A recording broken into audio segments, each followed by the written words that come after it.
Welcome to Learning the Ropes. I am Matt, as always. I'm Andrew.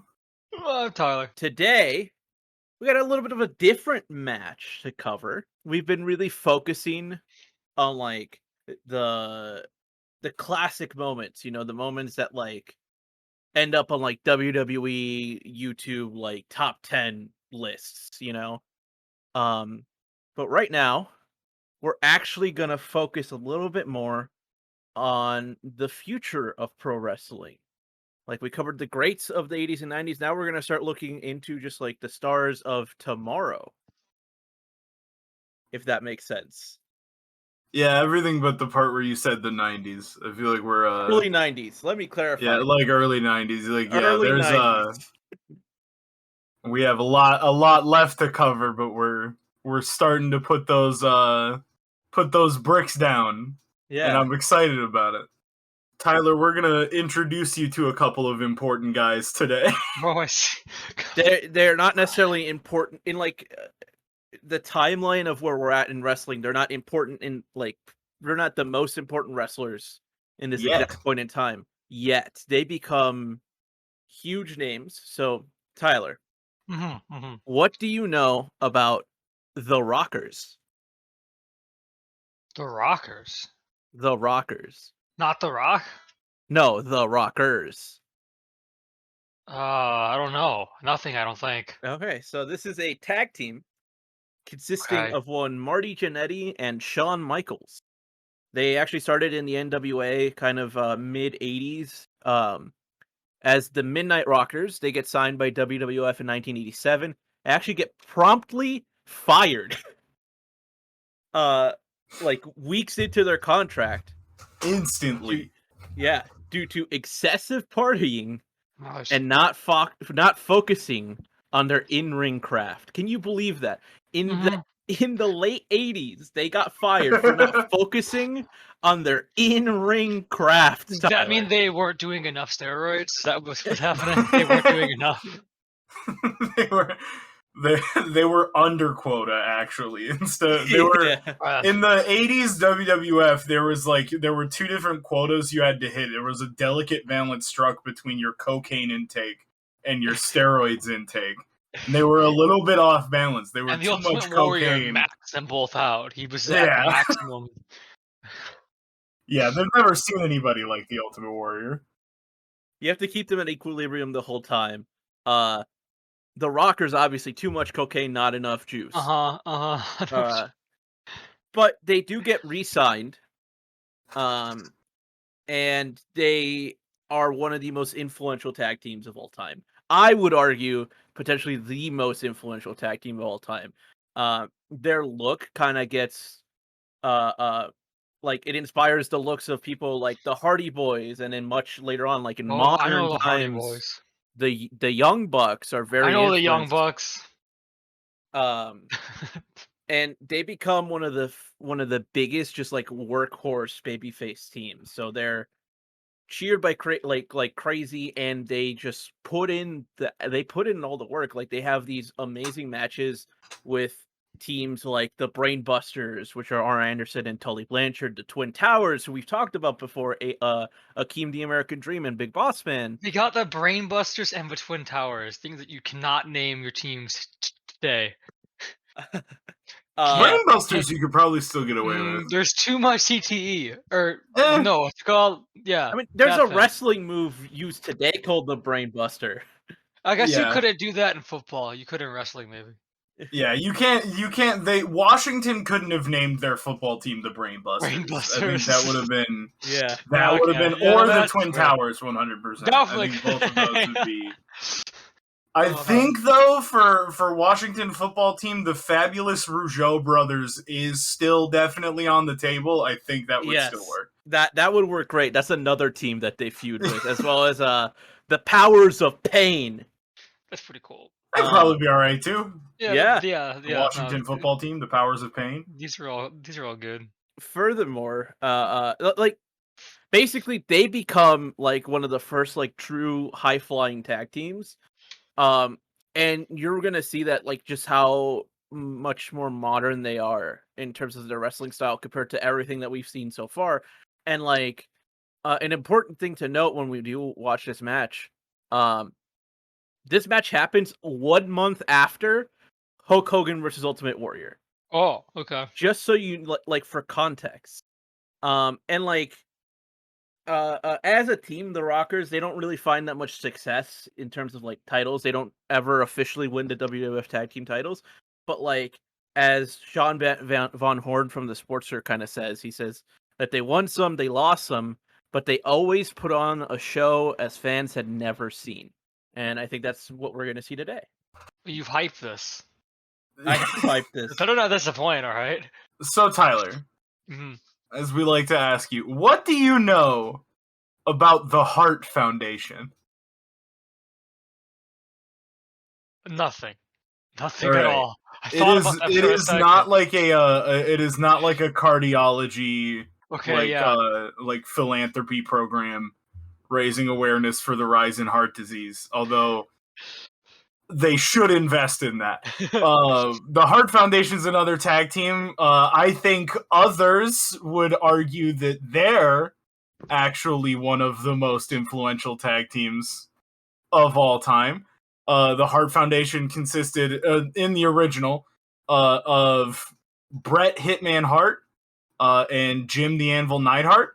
They're in real life brother-in-laws. Both graduates of I'm gonna get hung here because I didn't Google it. I hope the Anvil actually did go through the dungeon. He did. I'd assume he did. They're graduates of. There's a famous, essentially, pro wrestling school. It's actually Bret Hart's family school, the Hart Dungeon, Stu Hart's dungeon. Trained a whole bunch of absolutely like top of the craft professional wrestlers, basically all the way up until there are still people wrestling today that graduated from the dungeon, although I think the dungeon's done now. Yeah, the last graduate was Tyson Kidd. Yeah. But for context, just the dungeon is like Stu Hart's basement, where they took the concrete floor and put like the thinnest carpet you've ever seen. And they were just teaching you how to like do wrestling moves, like chain wrestling, and like doing basically just teaching people how to wrestle in Stu Hart's basement. And we will probably find some way anytime we're talking about a like Hart Dungeon graduate. If commentary doesn't figure out how to work that into conversation, we most certainly will. Because yeah, there's a lot of famous guys that we'll get to.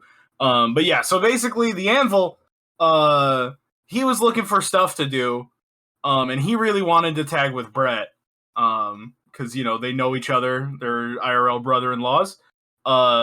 Bret was kind of down on his luck with the company at the time. Allegedly, they were working on some kind of like cowboy gimmick for him, which he wasn't super stoked about, and so he offered them in 1985. After the Anvil had approached him, like asking to tag team, he offered management like, "Hey, let me do this tag team thing," and they were like, "No, I think the cowboy thing." And he was getting ready to quit because he didn't want to be a cowboy. And then management was like, "Okay, Bret, if we'll keep you, Bret the Hitman Hart, greatest professional wrestler possibly of all time, at our company to not be a cowboy and instead do a thing that you want to do, we'll let you do it." And yeah, they formed a tag team. They're basically like the methodical technical skill side of the Rockers coin, where like the Rockers are doing flips and stuff, and like Bret is kind of focused on the realism of like the wrestling and the detail of it. And yeah, they feud with historically great tag teams such as the Brainbusters, Arn Anderson and Tully Blanchard, the Twin Towers, Akeem the African Dream and the Big Boss Man.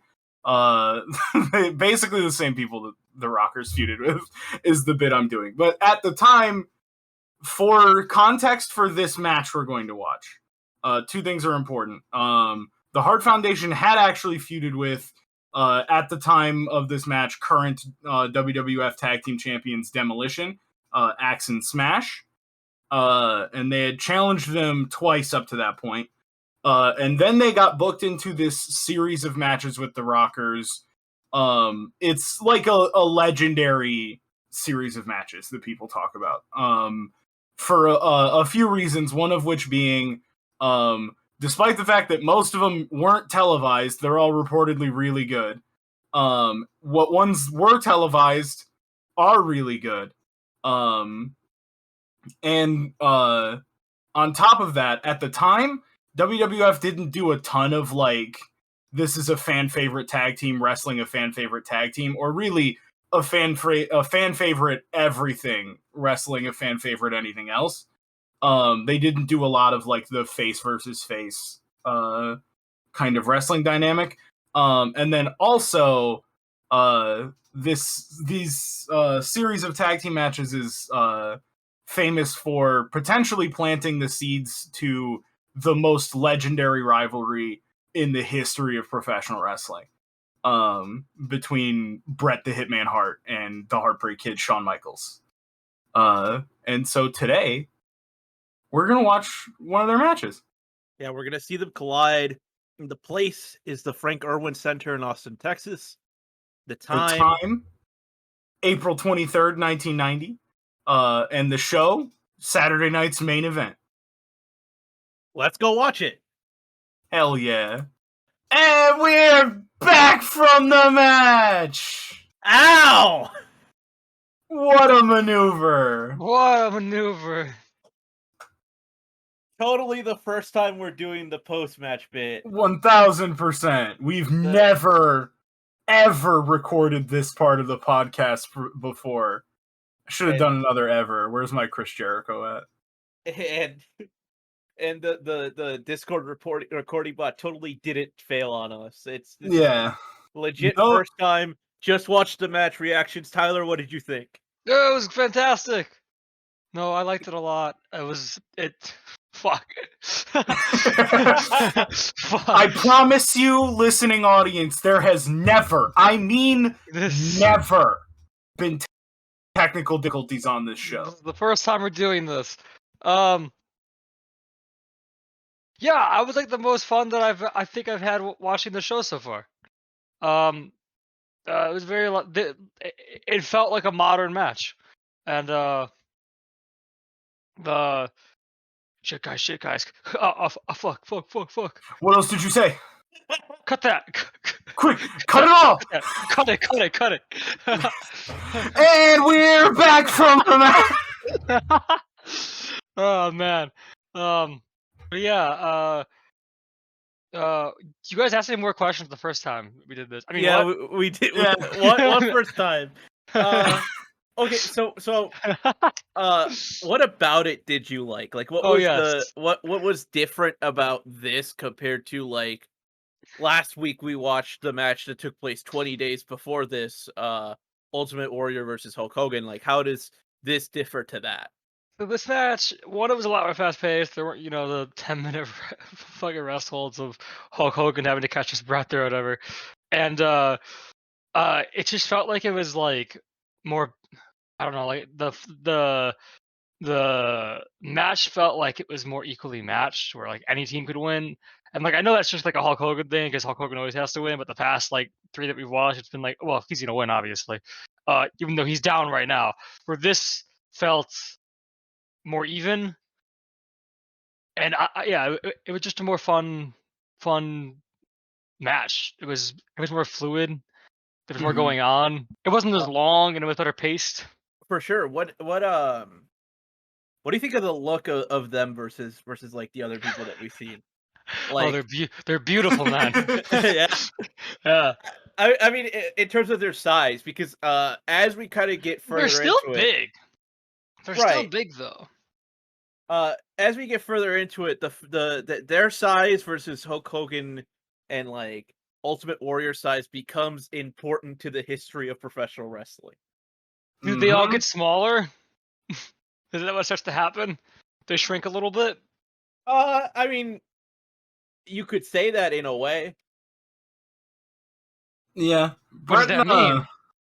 Brett and Sean don't necessarily get much smaller. I think Sean actually does just a little. Yeah, Well, I mean, over the course of his whole career, 100%. But like, Sean gets a little leaner than he is. Yeah, in like the coming kind of episodes that we'll see him in. Yeah. Brett stays the same though. Brett stays the same size. What I mean is, in terms of the wrestlers get smaller than like the Hulk Hogan era wrestlers, and there's a very important reason for that, and it's that guys like Bret Hart and Shawn Michaels, don't really do the juice. Not really, no. They do it a little bit. I think Brett did. Brett, I think I would wager Brett is clean. I see. Like, I'm not sure how tall they are as a thing, so it's like I can't tell exactly. They're tall because they look big. Like they definitely look. But yeah, if they're taller, it's easier for them to just have like that like frame filled out. But yeah, like I guess I won't beat around the bush as much. But like in the coming years, we get the WWF steroid scandal. Yeah. Where it becomes revealed to the public that people like Hulk Hogan, the Ultimate Warrior, were not naturally that big. How dumb is the public if it takes that to reveal that? Yeah. I mean, people look at like guys like Schwarzenegger and go, he was definitely clean. He didn't do drugs. Yeah. No, he did drugs and he worked hard. All right, as every American should. You should do drugs and work hard. And so they start to rely a lot more on the leaner guys who may, you know, for all intents and purposes, they may have been still using like performance enhancers, but like it wasn't as visually noticeable. Yeah. Like if you put Shawn Michaels in this match next to the Ultimate Warrior and I told you one of them is juicing. Yeah.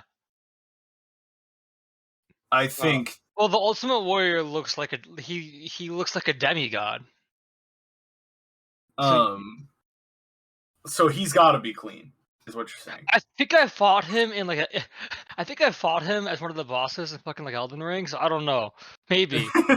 I think that was Starscourge Radon. Actually, it was. Yeah, he was chieftain of the Badlands, the Ultimate Warrior. Oh my god! Yeah. He's probably. I mean, he's probably clean if he's a god. So yeah, that makes sense. But yeah, and we might. I don't think we're gonna, because the drama of the steroid trial didn't take place inside a wrestling ring, so I don't know how much we might actually cover it. The big guys just kind of disappear for a while. Yeah, you'll see they resort to different kinds of big, so they go tall. I see. is what they want. But yeah, because that's also a famous thing. I guess now introducing Brett and Sean is as good a time as any to really talk about what it'll mean when we say we're getting into the new generation. And that's kind of where we're at, is like you'll see a lot of like the bigger guys. They end up, like, Hulk Hogan ends up going away from the company. He makes movies at the time. He makes like a couple movies. He's kind of off and on again wrestling. He does his own thing. He becomes Mr. Mom, I think, around this time, somewhere close to here. Wait, what? He becomes what? Mr. Mom, the movie that Hulk Hogan was in.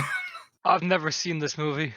Because it's not very good. Back at that, and also, and Hulk Hogan not a good actor. Who could have guessed? I'm sorry, Hulkster. But like, yeah, he goes off to kind of do that during the steroid trial, after kind of becoming the poster child for guys who are on steroids. Also, you mean Mr. Nanny, not Mr. Mom. Whatever. Mr. Mom is the movie with Michael Keaton. Yeah, Mr. Mom's also a thing. That's they're a better the movie, same. probably. I don't know. They're actually probably not the same. The Michael Keaton one probably is better though. Michael Keaton's a If I were to natural good wager. actor.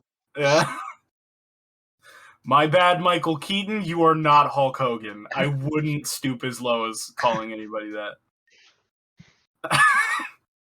But yeah, and so the new generation, as people call it, is an age where they start to lean into other ways to make like they lean into like more athletic guys, like Brett and Sean, and some other people that we'll introduce you to as they come up.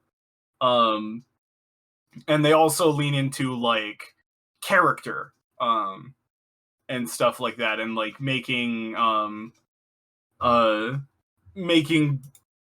interesting people that you would have to like. Wrestling has always been a circus act, and so they have to come up with like Hulk Hogan was a larger than life character because he's this huge muscle bound guy who can take all these body slams and stuff and keep on going. And so they have to try and find different ways to make the show larger than life and something that people would travel to go see. And we'll see the different ways that they kind of handle doing that as the medium and the industry of pro wrestling progresses post steroids, quote unquote. Huge air quotes around post steroids. It's they've been abolished now. Actually, they're gone completely. But now, kind of veering back on track, the match we just watched. Mm-hmm.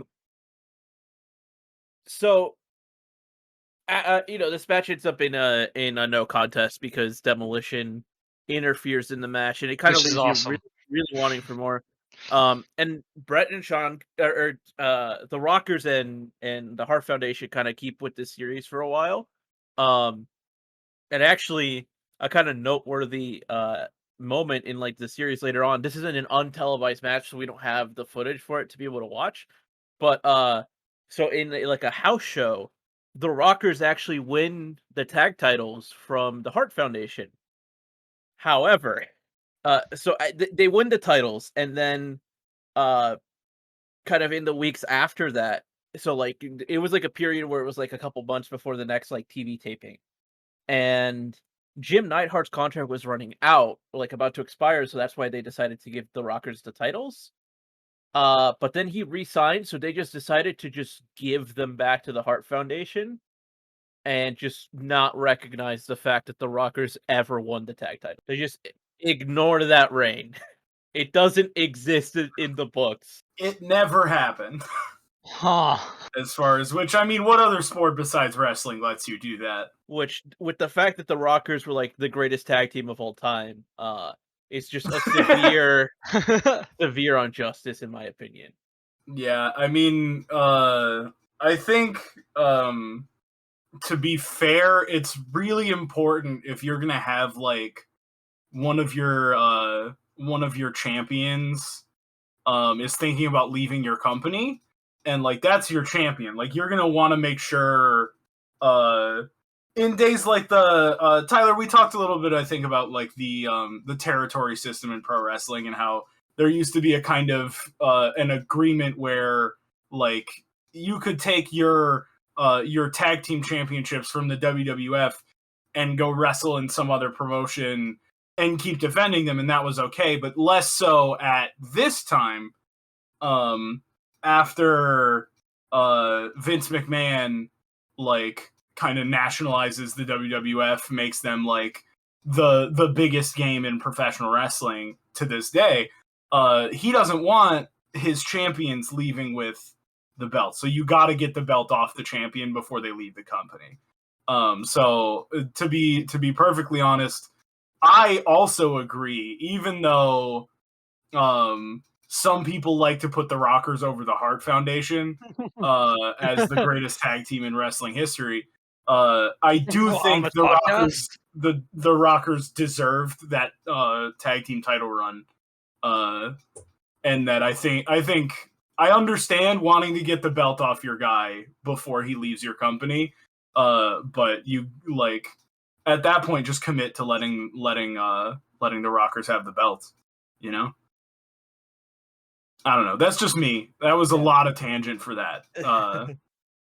And now to wrap up the show for today, let's talk match ratings. Andrew, what do you think? I'm gonna give it 4. I think I'm gonna give it 4.0. I think I'll give it 4 even. Or actually, I think I'll go 4.25. 4.25. So, for reference, then, do you want to hear numbers from before? Or do you want to just say it and commit? You're having me paranoid now. But I think I want to just say it and commit. All right, you're committed. It's 4.25.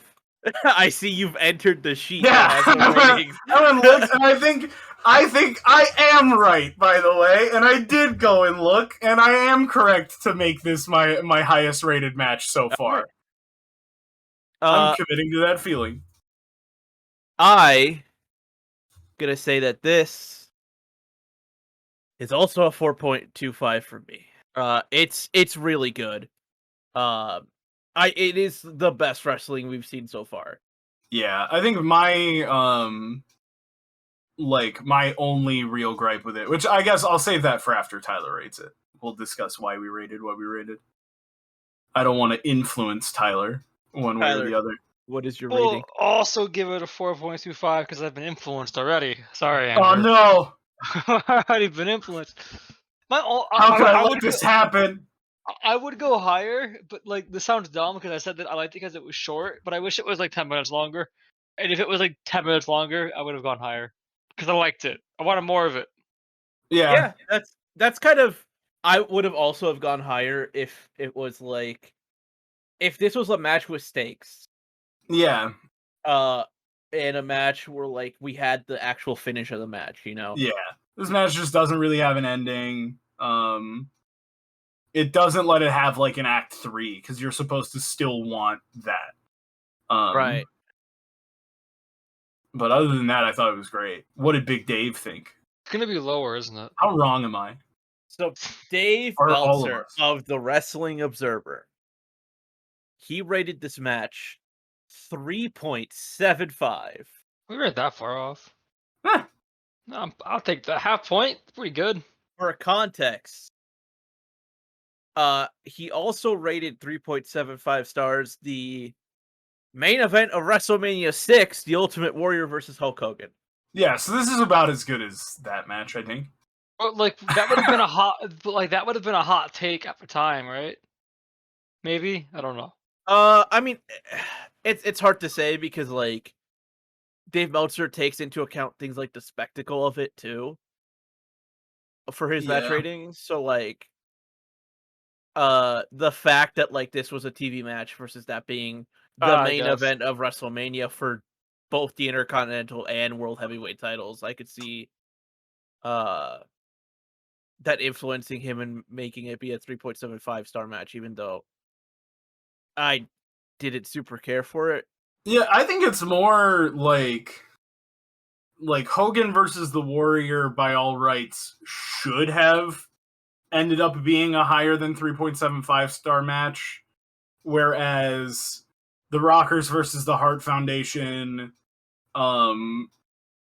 didn't have as much like hype around it, and so it's more impressive that like this match's 3.75 is a better rating overall than like the Warrior Hogan match's rating of 3.75, because Hogan Warrior should have been like a 7-star.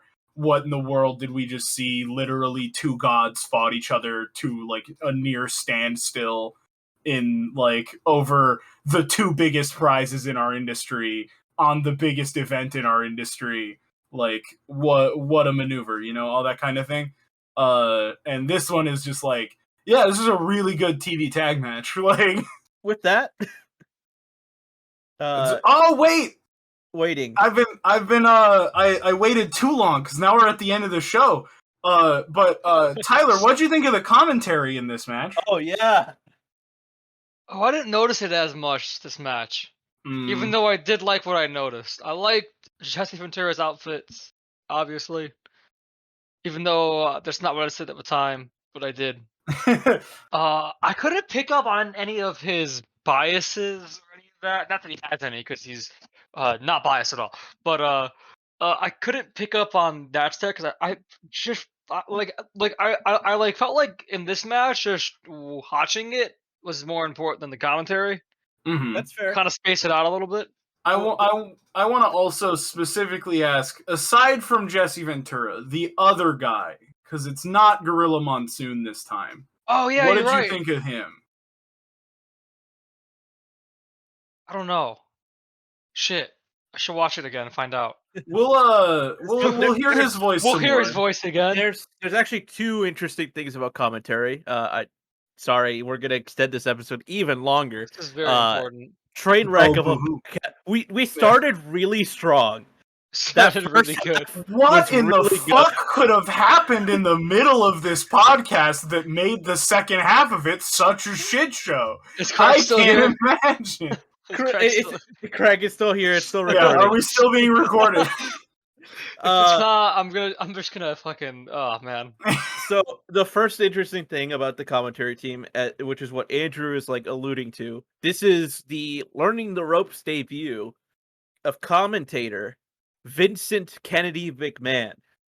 Oh, the big man himself. Oh, that McMahon. Oh my god. At this time, Vince McMahon on screen was not the president of the World Wrestling Federation. That's Jack Tunney. Behind the scenes, that's right. It's all Vince. Called that, yeah.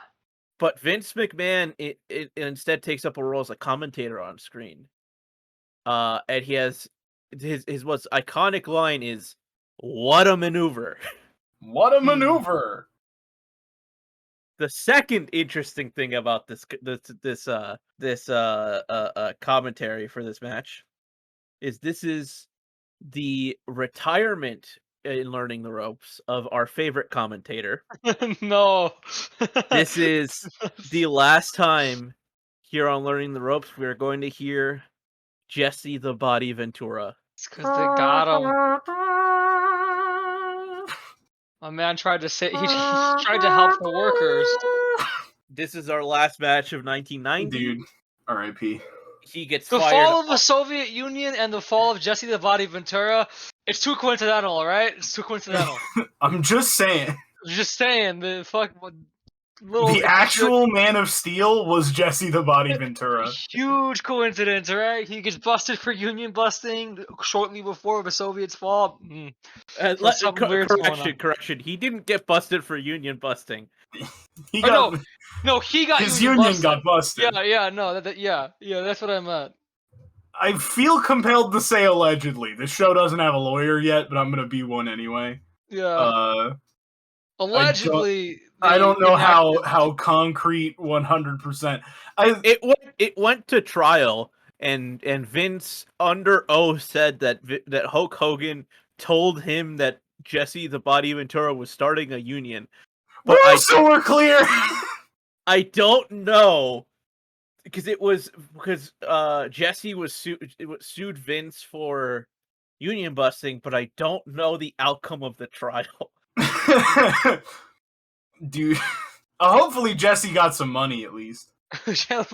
I hope at the very least Vince had to pay him. I think he's doing okay for himself. So. Well, yeah, that's not my argument.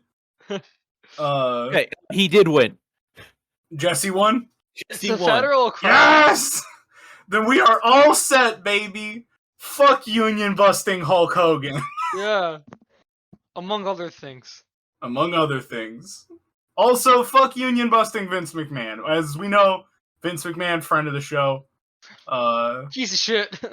But he can be a real scoundrel sometimes, and I think he knows. And with that, unless anybody has anything at the very last minute. Wait, Matt. Are we recording?